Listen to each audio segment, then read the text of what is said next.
জীবনে যদি শান্তি পেতে চাই, উপায় একটাই আছে, আমাকে নিজেকে নিজে ভালোবাসতে হবে, আমাকে নিজেকে অভিযোগ মুক্ত করে ফেলতে হবে। অভিযোগ মুক্তি আমি তোমাকে বলছি, তোমার জীবনে যোগের পথ। আমি ওই জন্য আমার ওই মনোচল নিজে নিকেতনে বইটার মধ্যে একটা জায়গায় লিখেছি, অভিযোগ লিখতে গেলে দুটো কথার দরকার হয়, অভি আর যোগ। এই অভিটাকে আমি দেখছি অভিমান হিসাবে, অহংকার হিসেবে, আর যোগটা হচ্ছে কি, যে আমার আত্মাটাকে পরমাত্মার সঙ্গে যুক্ত করতে সাহায্য করে। কিন্তু পড়বে কি করে, তার আগে অভি এসে পড়েছে। ও একটা যেন একটা ব্লক, ও একটা গ্রন্থি।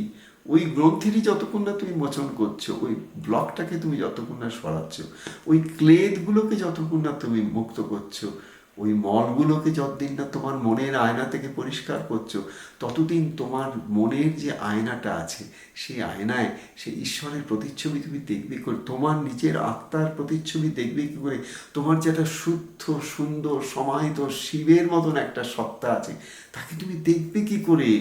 ওই আয়নাটাতে যে মল জমে আছে, ওই মলটাকে পরিষ্কার করবার জন্যে প্রত্যেক দিন আমরা যে সাধনাটা করি, সচেষ্ট হয়ে সচেতন হয়ে অভিযোগ মুক্ত হবার যে সাধনা, সেই সাধনা একদিন আমাদের অভিমান মুক্ত করে যুক্ত হতে সাহায্য করে।